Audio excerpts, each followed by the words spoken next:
Okay, good day, everyone, and welcome to the Acalytica Lounge, where we discuss ideas, we share successes, and share knowledge. And today I'm privileged to have Mr. Tinashe Mpasiri, who's going to at least get us going for the year 2026 with his insights, with his experiences, and how he sees the future in this AI-driven world.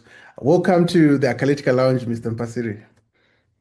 Thank you, Mr. Zvobwo, for inviting me to be on the platform, and very good day to the viewers who are also joining us on the platform. And Happy New Year to everybody. Yes, I'm Mm, very much excited to be on the platform, just for us to have a conversation, particularly these issues that you're raising when it comes just to sharing of ideas in this age of AI, artificial yes. intelligence. Yes. Yeah, so you find that a lot of people are anxious about the changes that are happening. They're hearing that their jobs are going to be gone, robots are taking over, your large language models, your chat GPTs, Claude are taking over. So people are anxious to say, okay, how do we protect ourselves from these developments?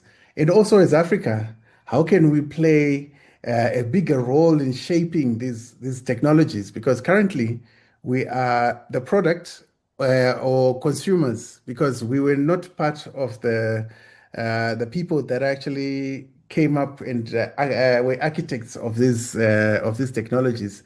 So, like previous revolutions, technological revolutions, we find ourselves on the back foot, lagging behind. But the question is, how can we use what we have to actually move forward? So basically, let's try help people just find a way to navigate in this ever-changing world of AI. So I don't know, you can start wherever, and yeah, and we'll take the conversation as it goes. Well, thank you, Mr. Zhou. It's interesting that we're starting the year with such a conversation. And more importantly, when I just look at the aspect of AI, its challenges, its promises, at the end of the day, you raise something which is very fundamental in terms of the fears that people have, particularly when it comes to AI. And I just want to look at just human beings by nature. We tend to fear anything that's new. But when you look at AI, the challenges that it poses, the promises that it also brings with, it's nothing really new. We have had situations whereby people's jobs were threatened by new technologies. Yeah, Mm, just think of even the motor industry in itself. When it started, you find out it was not as technologically advanced as it is until people like Henry Ford came up with an assembly plant. I'm sure there were jobs that were threatened at that time, but there were also opportunities that came about with that technology that came around at that time. When you just look at an assembly plant, mm. how it made vehicle assembly more efficient. We're talking back of the 19, this is in the 1920s, Yeah, 1930s. And then yeah. fast forward in the year 2025, we have artificial intelligence being the buzzword. We have the things like ChatGPT, we have Gemini, we have all these many things that are coming up that Mm, seem to threaten people's jobs. Even when you just look at robotics in itself, that robots are going to replace human beings. But mm, it's not actually so true that robots and technology are going to replace the work that human beings are doing. If you look at, you also raised a very interesting aspect that as Africa, when you look at Africa per se, especially in this race, as far as technology is concerned, we often lag behind. But I think, in as much as it comes to the tools, the platforms, we might be lagging behind. But what we possess as a continent is that much needed resource. That's the human being. So human beings are capable of adapting. to any Mhm. environment, especially if they open themselves to learning. Firstly, it's to unlearn. Secondly, to relearn, and thirdly, to learn. So there's need for us as human beings to constantly unlearn some things that we had learned, that we thought they were useful, that have become obsolete. There's also need to relearn the things that we had also learned, and there's need to learn new things so that we can be able to advance ourselves as human beings and be able to possess these new skills that are in line with the technologies that are actually being innovated, that are being Mm. Yeah. implemented, these so-called innovators. Yes. Yeah. So I think the biggest reason why I pursued you to say, please, can you join me on this discussion? Is, I mean, I've listened to you talk about the rand loads, talking about how people like Cecil John Rhodes came through and I mean, they came through from England, where they had no idea where they were going to, and they managed to establish something. So in that spirit, where literally you're going into a jungle where you have not enough information, using the lessons from the landlords, how can we actually maybe learn from there? In as much as I know, Cecil John Rhodes, if you ask an average African, they'll tell you that he was an unpleasant person. Yes. Besides his unpleasantness, but what is it that we can learn so that at least we ourselves can be able to chart our own way forward? So I think that you ask a very fundamental question, particularly when it comes to these individuals known as the Randles. Particularly, it's very controversial to say this, and I don't mind being the stones being thrown at me that Cecil Mhm. John Rhodes is a personal hero to me. Firstly, he came to the continent when he was only a 17-year-old. You're very controversial, eh? Very controversial. So Okay, let me hear you out. to Yeah. he came to Africa. He was a 17-year-old when he came to Africa. And I always ask people, just imagine in the mind of any 17-year-old, go onto the street, find a 17-year-old, and just find out what is on their mind. You realize that when Cecil came, he didn't come with, when he came to Africa, he had no idea of this idea of colonization that we often associate him with. All he was just a young man who had a great vision or big dreams, who dreamt to ensure that when he got to Africa, he saw the difference between Africa, the community, the African community at that time, and particularly what he had lived in England. And more importantly, But when he Tinashe, got I think a source I read actually said he came to Africa for better weather because he was a sickly guy, if I'm not mistaken. that's Is right. that correct? Yeah. That's right. That's the main reason why he came to Africa. But when he Mm. got here, he saw that there was an opportunity to ensure that there is order, particularly when he got to firstly he was at Kimberley. No, not at Kimberley. He got to Natal. KwaZulu, At the yes, farm. Natal, yeah. Yes, yes, yes. He spent about 2 years there.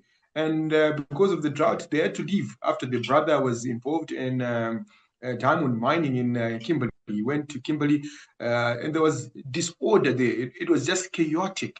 And Mm. one thing, he was a reader. That's one thing that we have to Mm. understand about this young Cecil John Growth then. So he had knowledge about certain aspects of things, especially when it comes to structure and order. And mind Mm. you, that alone, seeing the disorder within these diamond mining claims, he realized there was an opportunity to actually make sure that there was order. During the chaos, he partnered with Charles Rudd. They consolidated their efforts in as far as buying more claims and ensuring that they could actually work together.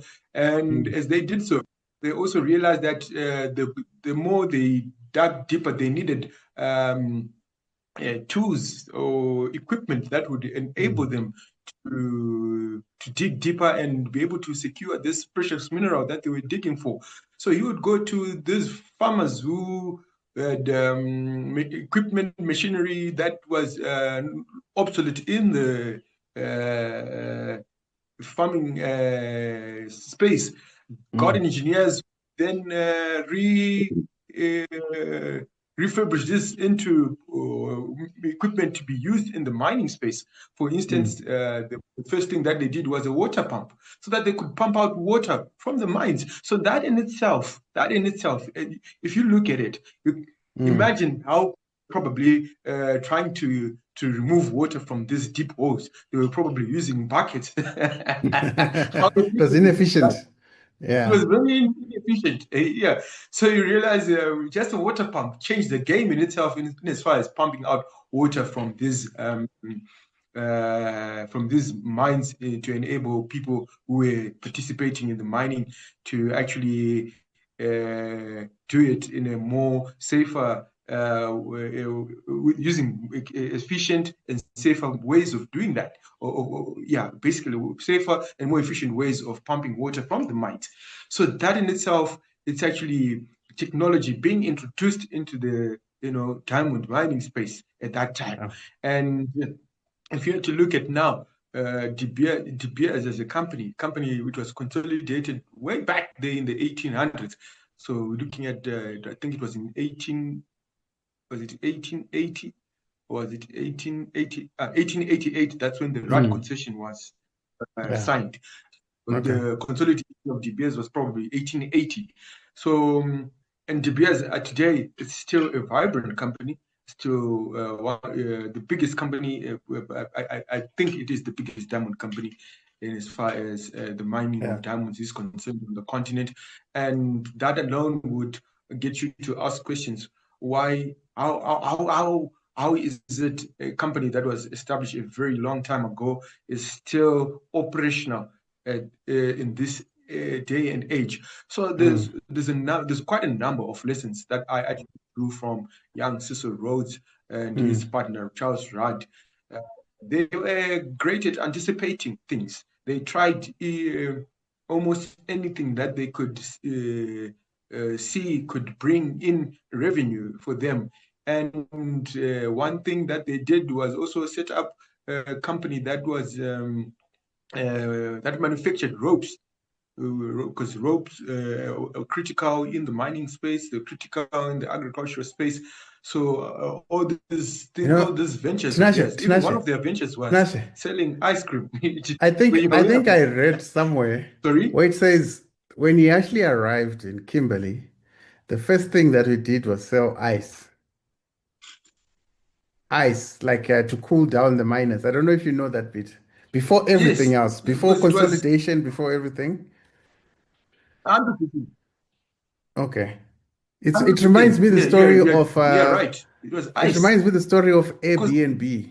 Because with Airbnb, for them to actually start the company, they literally just gave away an extra room with their air mattress. That's how it became Airbnb. And then for them to make money initially, you know what they did? They went and bought cereal, like like cornflakes or whatever and stuff like yes, that. And then they had what were known as yes. Obama O's, and I think Repackaging. Obama was contesting McCain. So they had Obama for the Democrats. They had McCain cereal for, and then they went to the rallies and sold boxes of cereal just to raise money in Mhm. order to be able to push Airbnb. So that was quite a story, eh? So you see, so all those things are, it's innovation that comes with thinking as you go. Because really, even this conversation in itself, it's not a conversation that was planned um, anyhow. It's something that actually came as the morning broke. It's as spontaneous as it can be. Precisely. But from it, you realize that we come up with, when we're sharing these stories, we are actually sharpening each other's thinking just to understand that, okay, most of the time we are afraid, we are scared about new developments like AI. I'm one guy who always jumps onto something that's new just to experience, just to understand it. Yeah. For example, when people started talking about ChatGPT, the very Mm. first days when people started talking about ChatGPT, I said to myself, what is that? I need to actually get onto that and Get onto understand it. how it Yeah. works. And at one point, amongst my high school friends, they used to call me uh, ChatGPT because I was Wow. I used to refine whatever articles I was writing. I use it, and I still use it up to now. I even used Mm. it for many other things where people would complain like, ah, but you're using this. Like, my guy, why shouldn't I use it? It's there. It's a reality. It's not going away. It is what it is. And if I don't learn how to use Yeah. it, then one left behind. That's it. So those are some of That's the it. things that, I mean, even if you to look at as far as technology is concerned, just the mobile Mm. phone in itself, there are some people who were actually so against technology, thinking that this, especially for smartphones, they didn't care about smartphones. They didn't Mm. think that get to a stage where you are where you are right now. I'm actually using. Yeah. I So in feel. history, there's a group of people called Luddites. I don't know if you've heard of them. The Luddites, that's the term that is actually used for people that are anti-technology. And Huh? Luddites were known during the time when, when they were weaving like cotton and stuff like that, or fabric, and then the Yes. loom machines came through. And then they actually went in and destroyed the loom machines because they didn't want automation. They didn't want any industrialization of any sort because, again, people were afraid that their jobs were going to go. So since then, anyone who is anti-technological progress is called a Luddite. So yes, but it's understandable when at the beginning of things, when because not everybody is an early adopter. So there are early adopters. Then later on, when a technology has been proven to be safe or is now inevitable, then the rest, and using the normal distribution curve, you'll find that the middle 67%, right? Who are literally one standard deviation away from the mean, those people, the majority, those are the average people. They wait for something uh, to be proven first, and then, but not even everybody joins in. There are others who are called laggards, who, after the majority has come through, they later join. And then there are some who don't even join. So it's We find normal. out the ones that don't join are the ones that are always complaining about the ones that have joined who are moving ahead. We're moving ahead, yeah. So, Yes. okay, so just to just check what you've said so far, you said that Cecil John Rhodes came in as a young man, as a 17-year-old, and he was quite an avid reader. Um, and when he went to Kimberley, he saw that there was disorder. There, people were doing small things in their little small corners. And then he said, okay, let me have a structure, and he consolidated. So that's how he managed to get economies of scale to be able to consolidate. And he didn't wait for funding or anything like that. He did what he had to do. That's where, like, he Yes. sold ice, he anticipated what was needed in the value chain in Kimberley, and managed to actually start those things in order to fund his growth further. And yeah, I think, and then obviously.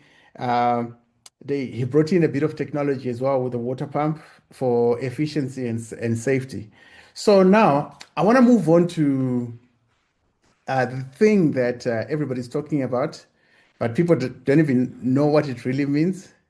because they're saying that, okay, since automation is rife, since the AI and all these algorithms are automating, the mundane stuff, the stuff that is mind-numbing, things that have rigid rules. They can automate things like accounting, things like mathematics, programming, things that are structured. It's easy for them to automate.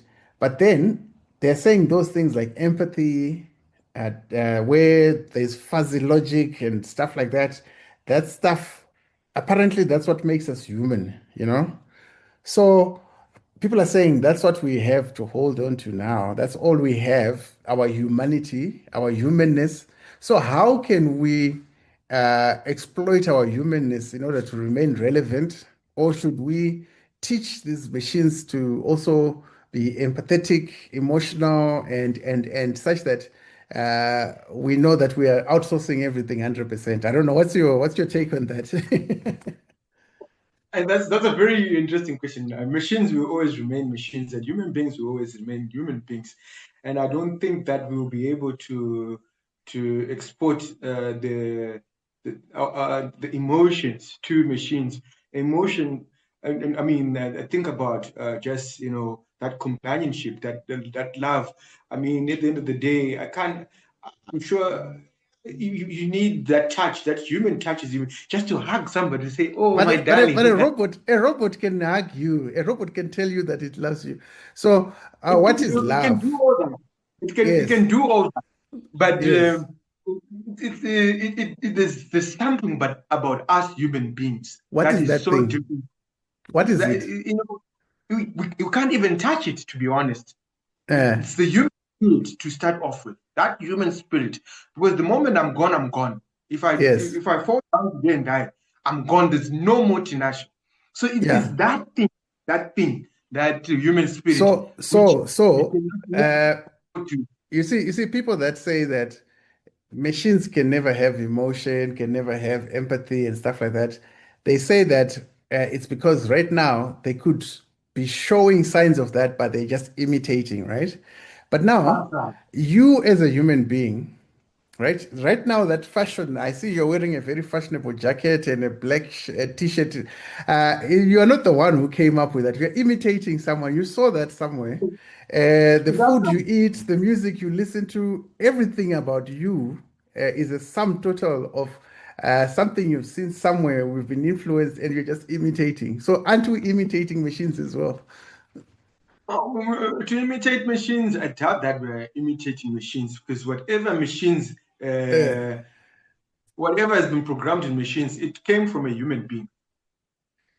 Yes, and what's programmed in us came from human beings because we saw our parents. It's It like comes from human. we saw It came our from a human being. society. That's why you find someone from Afghanistan will behave in a certain way because their environment, the people around them, shaped them to be like that. American, And Germans, Zimbabwean. by the way, probably what makes us more different from these machines is the fact that we bleed. The fact that when I cry, tears fall down, and you can wipe my tears. But we can add those elements in machines. So what makes us different if we can? Okay, so I I'm think I'm it will be interesting. It will be interesting to actually see that happening. To say, okay, how far can we go as far as getting yeah. a machine being able to you prick it with the needle. It feels a bit like Yeah, it's ouch. easy to program, but I think where we differ, I was just playing devil's advocate there. Where we differ with machines right now, as is, right, is that the current machine learning, the current AI that's there is based on deep learning, which is a correlationship based process where and also we don't even understand what's happening there because it's a black box system. The number of because we know that it can do pattern recognition. We know that they actually created it deep learning, trying to mimic the brain. But then now because of the vast amounts of data that it's dealing with, we don't even understand how many connections are between the different nodes in the data set that and like we have no idea what's happening. Even Elon Musk, even Sam Altman, if you ask them what's really happening here, they have no idea. But we took an engineering approach and said, if you put something in and something that looks like it's right comes out, then we are happy. We don't have to know why it happened. They don't even know why it does what it does. They know it does it, but they don't know why. So it means that Yeah, yeah, ChatGPT can come up with paragraphs, can come up with books, can come up with all sorts of poems and all that.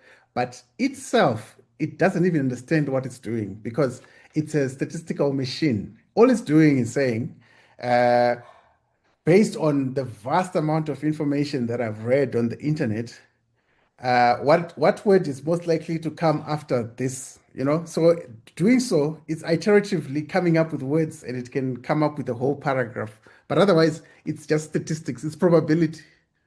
So that's why that, now, so you find that's where they call this thing non-determinism, right? Where it's not deterministic. When something is deterministic, it's not probabilistic. It's something that you know that if A happens, B is going to happen, and come what may, that's what's going to happen, right? right. Uh, but now with this one, you're saying if A happens, these are the range of things that might happen, and this one has got the biggest chance, this one has got a middle chance, this one. So then you say, okay, you know what? To be safe, let's just take the one with the highest probability of occurring. So that means that what we still have is the ability to be able to figure out what causes what, cause and That's right. effect, causality, being able to Yes, reason. Those things yes, can't reason. We can reason. yes. So that's what we Causation. have. Yes, Exactly. Yeah. So now I want to give you another hypothetical situation that philosophers are actually grappling with. So let's say we are to give you an artificial heart, those hearts that they make nowadays, the pacemakers, and then yes, we give you, let's say, 51% of your body, we give you artificial limbs. Are you yes, human? Because the majority of you is artificial. So are you human? yes. I'm still human because of this. So You know, does the brain make you human? absolutely. Because one thing actually, because one thing, especially when you talk about the heart, most people when they're told, especially in church, when the pastor says, touch your heart, do you know where they touch? They touch here. But this is just an organ that pumps blood. It's a mechanical organ.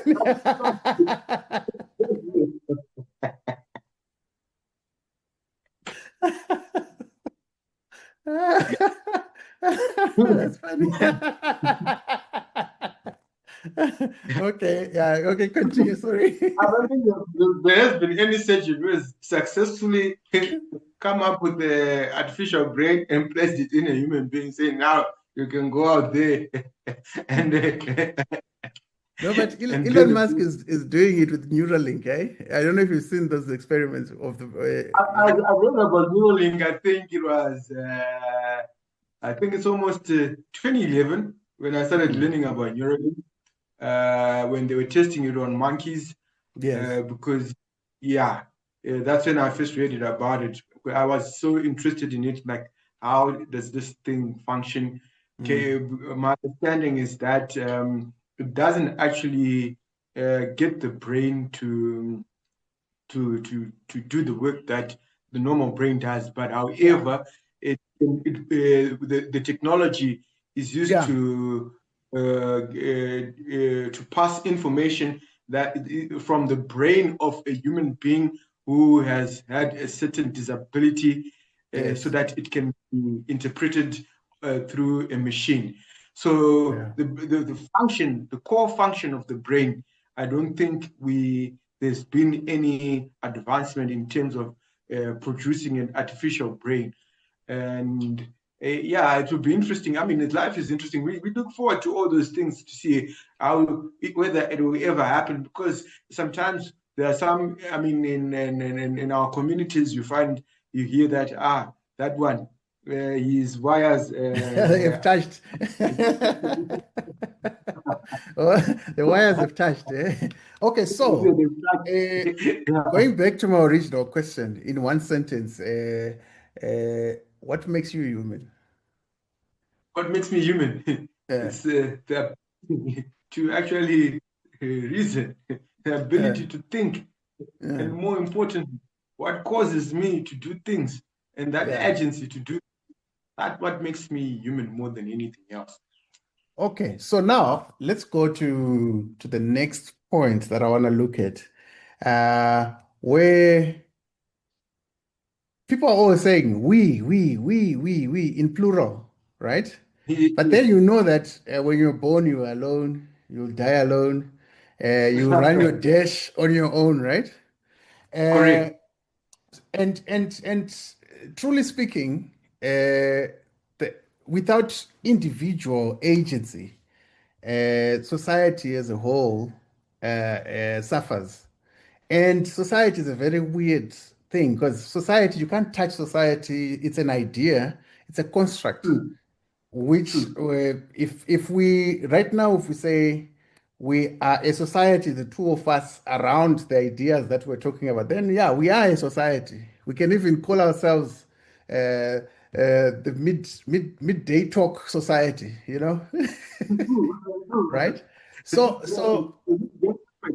The media association. exactly. So now, how do we use this knowledge that we have about individual agency, uh, and which obviously cumulatively, if everybody's doing something, there's a net effect as a collective. But otherwise, the individual has the onus to actually do stuff. How can we use this to be able to navigate and be able to catch up in this AI technology where we are behind, but as a society, we are waiting for someone to come and rescue us. How do we do this? Well, I think we're already doing it. That's number one. But Yeah. right now, it's just I. So the next step is also for myself to, after it's done, when I get the recording, to say, guys, just listen to this. What do you think of this conversation Mm, between I and myself that we mm, had this afternoon on a Saturday, while others are busy rushing to Chisanyama? There's nothing wrong with going to Chisanyama. mm. You have your meat and drinks and dance Yeah. to music. There's nothing wrong with that. But also, it's now like you are saying, it's as an individual, the agency is within me to be able to say, no, guys, I had an interesting to my circle, to people that I know. To say, listen to this conversation. I was having this conversation with Edzai. This is what Yeah. we were talking about. How do you find it that all too often as individuals, when something is introduced, particularly like in this day and age of AI, there's fear amongst people that it's going to take away jobs and so forth. If there's a problem, all too often we always wait for the next individual to make the next move. So it starts with me, Mm, the agency of probation, to say, let me be the first one to actually drive this initiative to get more people just to listen, more people just to also give their feedback on the conversation, more people mm. to be participants in the conversation. It's like the other day I was in the first week of December. I was a keynote speaker at the Africa Future Forward Youth Summit that was held at Wits Okay. Business School. And Mm, even in the keynote address, I actually had to state that the biggest challenge that we often face as human beings, I use the we again, mm, um, wait for somebody to come up with a solution to a particular challenge. I gave an example of my own I brought down the conversation to myself to say, Yeah. that Yeah. my own personal context, what I've done as an individual to make use of certain platforms, Uh, particularly the G20 platform, where it was a self-driven initiative to actually write the G20 song Africa's Call.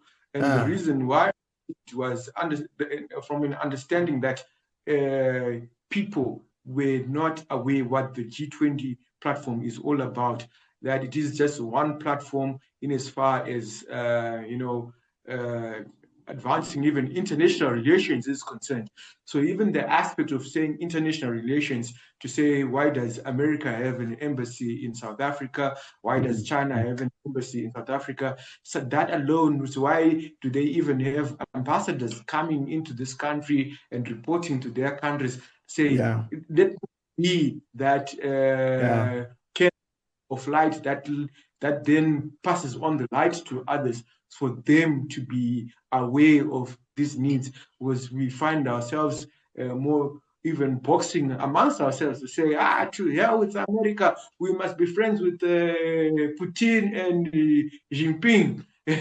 But at the end of the day, we live in a world where we need each other. Even the Americans, we need them. The Americans, they need us. We have resources. Africa has resources that America doesn't have, and America has resources that doesn't have Africa, that Africa doesn't have. Then at the end of the day, when minds meet on a particular problem, then we Uh, can be able to solve that problem collectively. But it takes one individual to say, I see there's a problem. And I think after understanding the problem, after framing the problem statement, they can be able to get other people to understand how they can also come to the party and participate to solve that particular problem. So, but you see, not everybody is trained to think like from first principles, to see things for what they are, independent of subject or context, to be able to learn the mechanics. I think you and I have had these discussions where we were saying that Kim Kardashian and FNB have the same business model, or ZCC, the church. As long as if you look at, if you take away the context, the reason why they say they exist, and look at the bare bones, you see that Kim Kardashian and FNB are the same business. You know, you get it. Yeah. So FNB will tell you that we've got a million accounts, and they can use that mhm. as a bargaining power to go and get fuel from engine at a discount and be able to make money from rebates and even the margins. And then Kim Kardashian can also do the same. She can literally come up with an emoji and say, I have a million followers. Or she can go to Nike and say, Nike, uh, give me your brand. I'll put it on my social media page. Pay me so much because I have so many followers. So basically, it takes me to the next thing that I want to talk about, the network society, because what MySpace and Facebook and them actually did was that they turned us into network society where you need to be part of some following of sorts. Either you are the one who's leading or you are following or whatever. Because by you saying you're a Chelsea supporter, you're a follower, right? And maybe you've got your own Chelsea that other people also follow. So it's now an intermingling of networks. So now it's a network society. And also what social media basically did was that it reduced the degrees of separation. Remember, back in the days, they used to say you need at least five people to be able to get to whoever you want in this world. It was called 6 degrees of separation. I don't know how scientific that was, but now they say that it's less than one, literally. Because if I want to talk to Obama, I can just go on his Twitter and literally DM him, right? So I have a direct link with Obama. So that means that I can link to everybody. So now with this network society, it's not just online, even offline. That's where now the associations and the foundations and yeah, tell me more about how can we take advantage of these to actually move the needle in changing our lives? That's a very heavy question. But I think at the end of the day, like you say, you've got your network, I've got my network. And more important, I always tell people that most of the time when I look at my phone book, I think I've got more than 7,500 people on my phone book. But if I were to really look at those 7,500 people, I probably use maybe the ones that I've actually engaged with are probably 10%. And I always say that the rest, they are not useful for me, but they are probably useful for the next person that I meet. And when I bridge the two people together, something of value can actually be realized.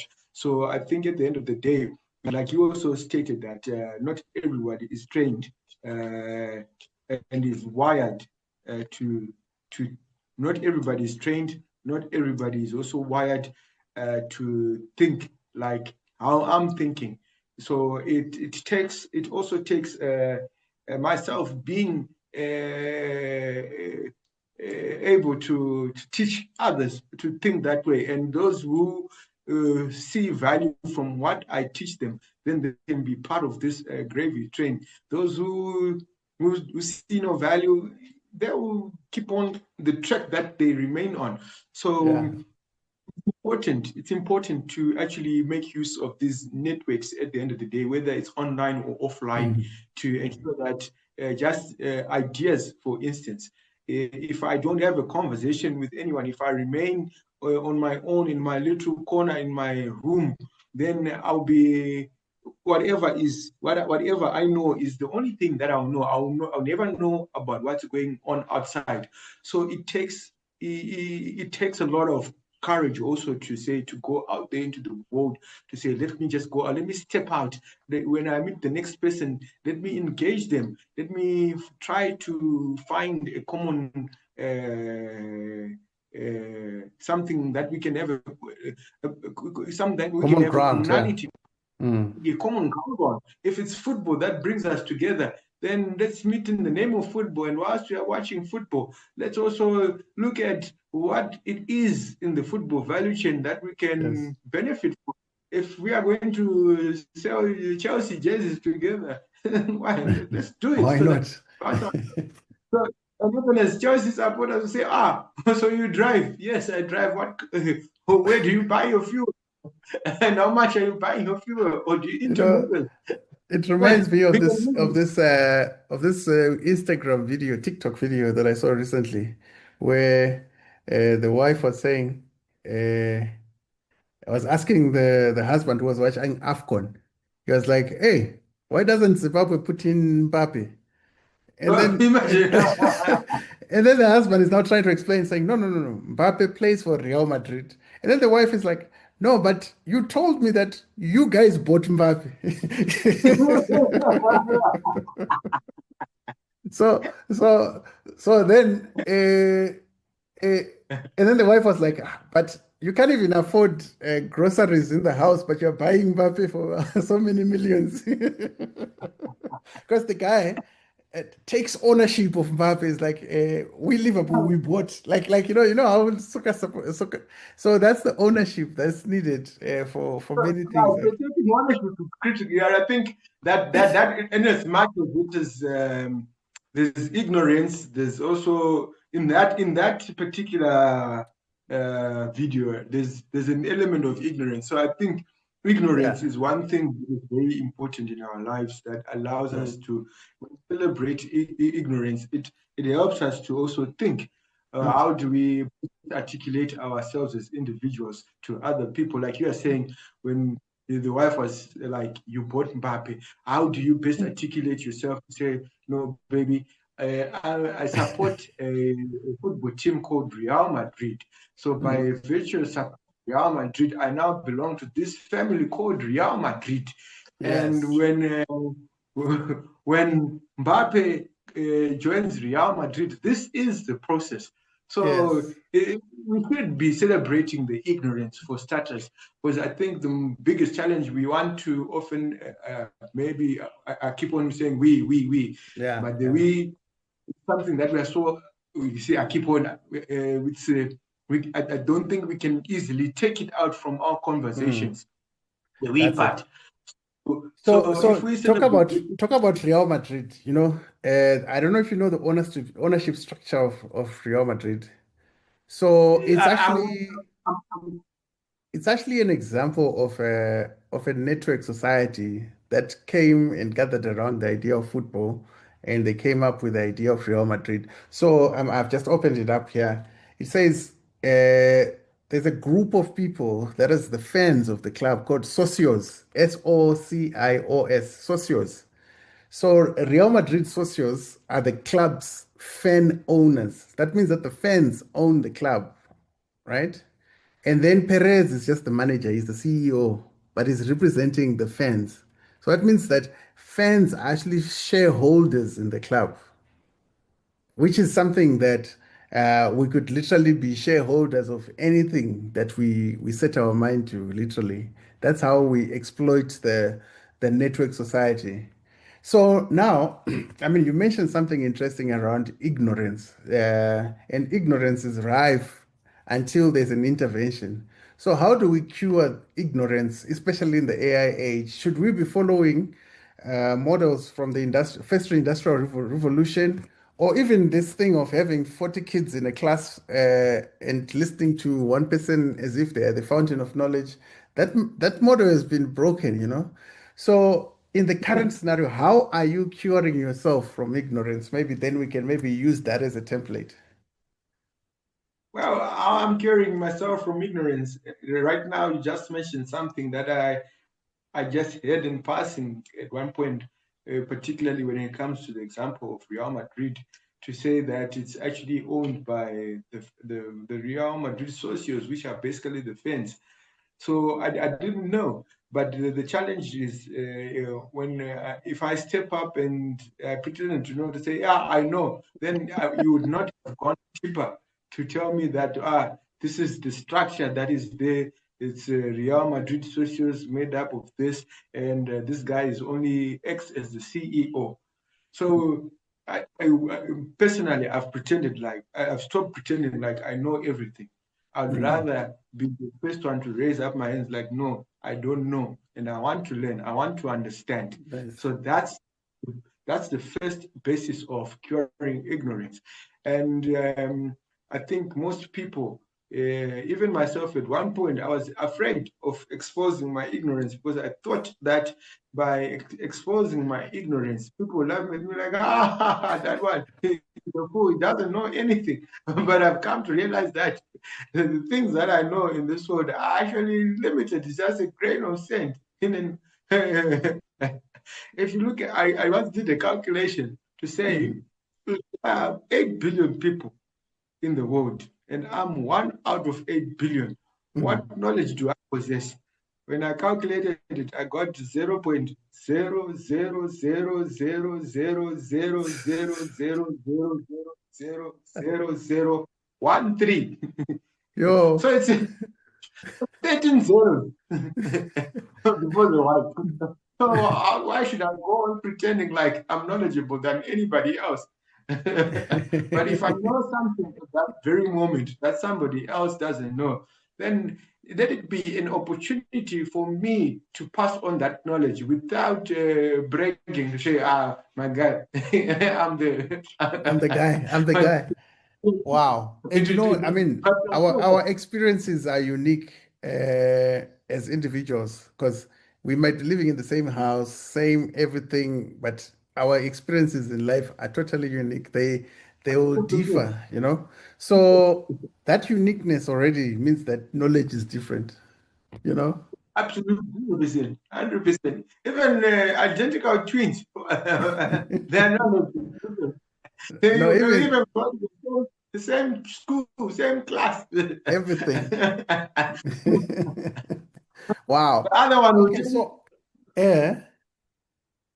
the other one will So come out and will tell you something else. They'll say, Papa, this is what I learned today. The other one will tell something else. yeah. No, okay. So I think hey, you've been generous with your time. So maybe I don't know, just in closing, maybe you wanna have a parting shot, maybe just synthesizing everything we've been talking about because we've been all over the place, touching on different things. Just your parting shot.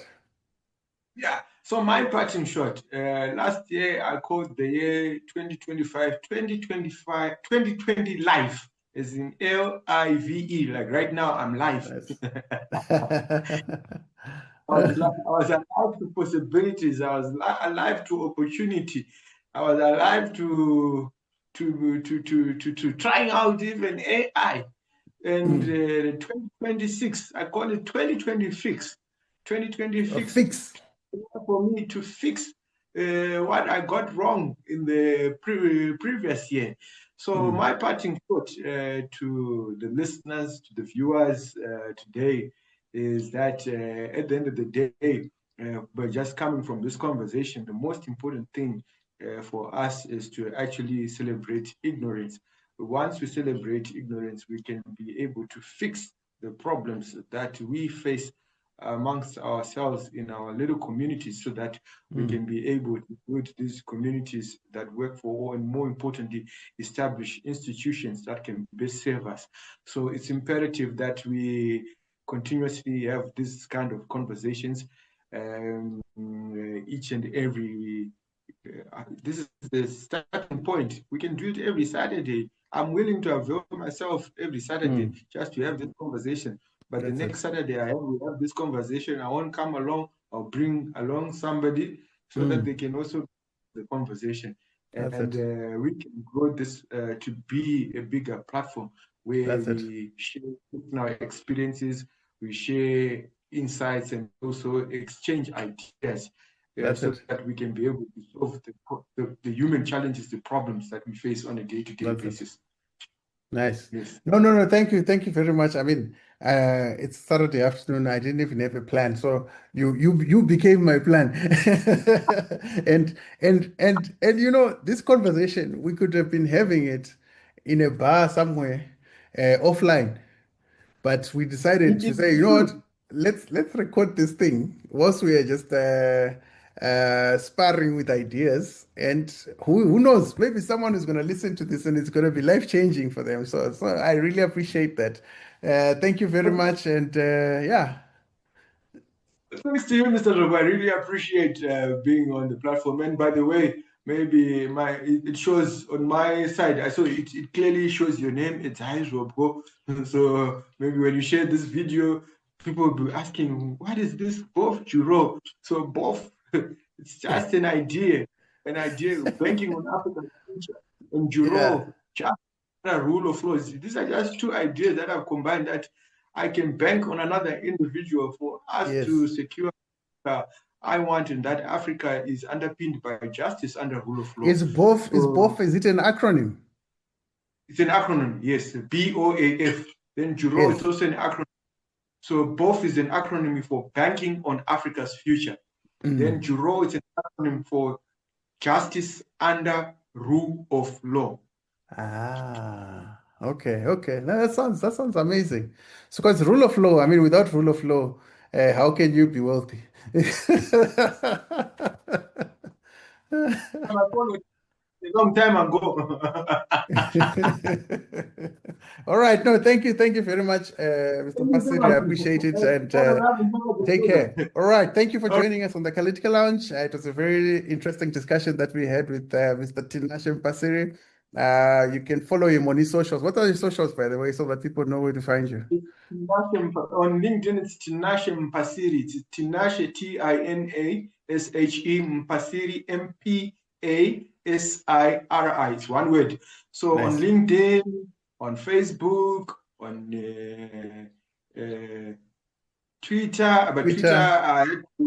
I had to deactivate the first account after it was someone attempted to hack it. So I'm starting to Oh, build up my Twitter, but nice, I'm more nice, active on LinkedIn. I'm more active on Facebook. I'm there on Instagram. I'm also on any other platform that you can think of. TikTok, I'm there. Yes. nice. All right. Okay. Thank you very much. And see you next time we have the next interview. Thank you. Next Saturday, Cheers. we are back on it. This is now our church. Next Saturday. Yeah. Saturday.